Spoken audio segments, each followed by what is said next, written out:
Hi, I'm Sharline Aboutanos. I'm a plastic surgeon on the Cleft and Craniofacial Team here at St. Mary's Hospital.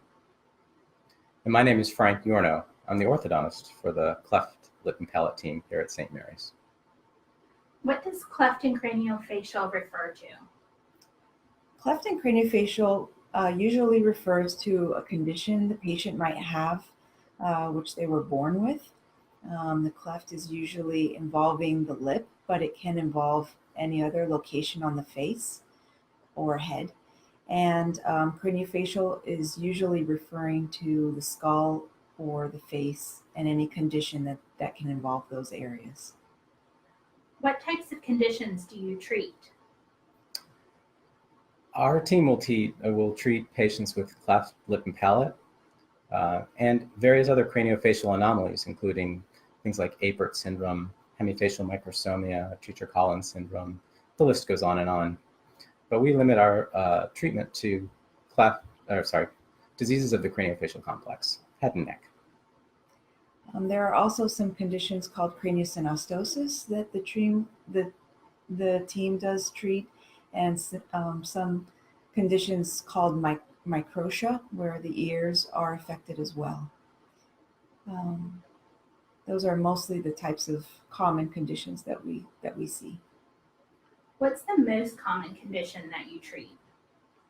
I would say the most common condition is most likely a combination of a cleft lip with or without a cleft palate, and any of the associated signs or symptoms that condition can come with, including speech development, feeding, especially when the child is a newborn, their dental and then orthodontics as they get older, and any possible ear infections or need for ear tubes that can all be related to the cleft lip or palate. Yeah, cleft lip and palate by far is our most common condition. And management of that requires treatment over basically the lifetime of the growing child, from infancy through toddler stage, adolescence, and then into adulthood. And we treat the patient completely throughout that whole period of development. When are cleft lip and palate diagnosed? In some cases, they can be diagnosed when the baby is still unborn. The mother is pregnant and they get a prenatal ultrasound that can show images of the baby with possible cleft lip. And when that happens, we are able to sit down with the family and talk about what the diagnosis of a cleft lip or palate can mean, and guide the parents through that possible treatment process, so that they can enjoy the delivery and enjoy the birth of their new child. And other times, if that's undetected, usually it is diagnosed at birth. So what exactly is a cleft lip? Well, during the time of development in pregnancy, the bones of the palate and soft palate kind of coalesce together in the midline. And when they don't raise up normally, then you end up with this cleft. And as Dr. Aboutanos intimated earlier, that cleft can either go all the way back from the soft palate, through the hard palate, through the alveolus, the bone that houses the teeth, and affect the lip and nose, or it can be any part of that track along the midline that can be affected. When are children diagnosed with other craniofacial conditions? Sometimes as the newborn grows, we are able to see either a change in skull shape, which might indicate that there is a fused cranial suture, which is a soft spot in the skull. And sometimes that will lead to the diagnosis of craniosynostosis. It's also possible that as the child grows and starts to speak or develop in terms of their developmental assessment, that we might pick up on other diagnoses and conditions as well. And we have people on our team who are trained to help with these conditions. Do most children need one surgery for their craniofacial condition or multiple surgeries? How does all of that work? In some cases, children may need one surgery if the cleft lip, for example, if that's what we're talking about, is the only structure involved.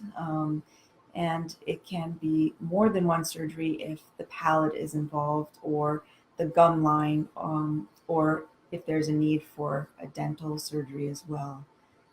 Yeah, very often the patients that have a cleft lip and palate, if the penetrance is rather significant, then they're going to need several surgeries throughout growth and development to keep up with the pace of their growth and to make sure that the growth is symmetric.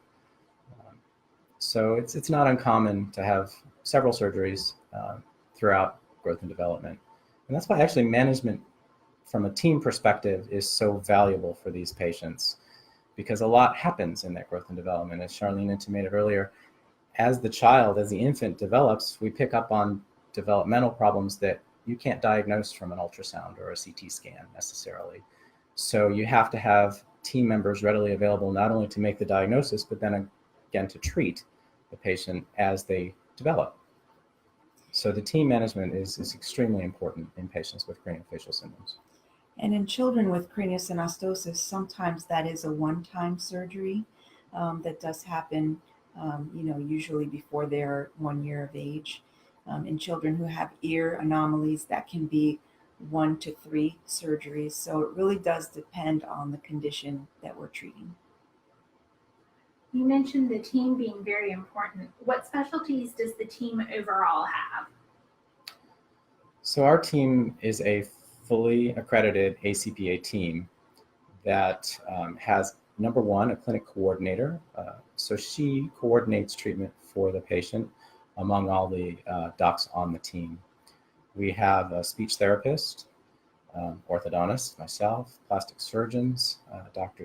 Aboutanos and Dr. Iuorno. We have an oral maxillofacial surgeon, Dr. Miller.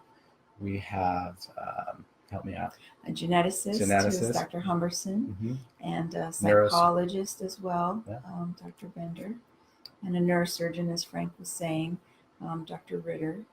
And we also have many affiliated physicians, such as an ENT surgeon, which is Dr. Burke, and dermatologists, pediatric dermatologists, and pediatric ophthalmologists that help with any ancillary conditions the child may have or any needs that they may need as they get older and start developing. And it's important to note that all of the members of this team have and are familiar with and enjoy treating patients with craniofacial anomalies. So it's not the first time that they've seen a patient with this sort of problem. We've all got experience to help the team along in diagnosing and treatment planning. Another important member of our team is our team prosthodontist. And we have many ancillary people that can help through any type of condition that we may be faced with. You mentioned being ACPA accredited. What does that mean? ACPA is the national organization. It's the American Cleft and Craniofacial, the American Cleft Palate and Craniofacial Association. They are a governing organization that approves teams like ourselves to meet the most rigorous and gold standard in cleft and craniofacial care. And that is not a very easy thing to achieve, but we are very proud to be a cleft and craniofacial team that is accredited by the ACPA. So the ACPA allows us to, we access all their data essentially, and protocols for management of patients with craniofacial anomalies are really evidence-based protocols that have been developed over years and years and continue to develop. So as a team, we all have access to that information, and they have a meeting once a year that we attend to make sure that we're up on the latest research and evidence-based treatment modalities. What ages of people do you treat? The ages, as Frank said, can range anywhere from newborns to adulthood.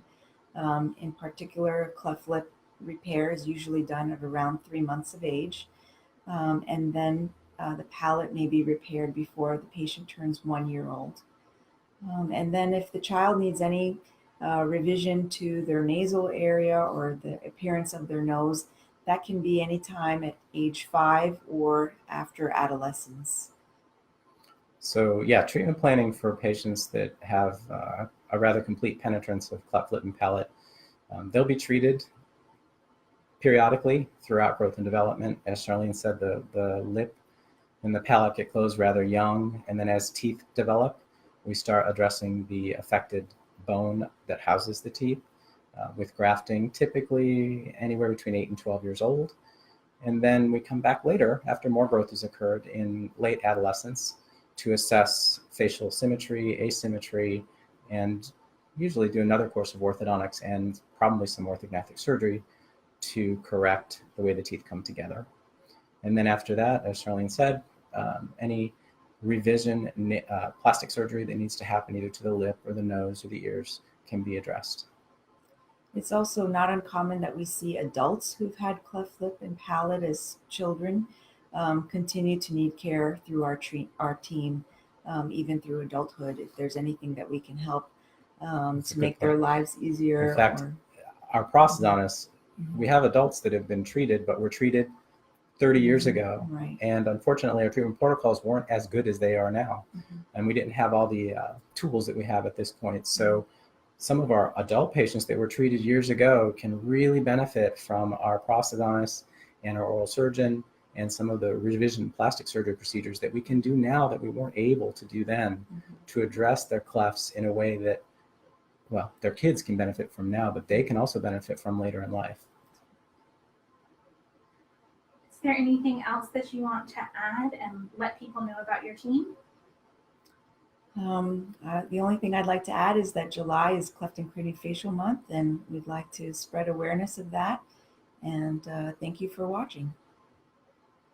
I agree. Thanks for watching. And this is a passionate group of providers that really loves to manage this cohort of patients. So please keep us in mind, and we look forward to seeing your patients soon.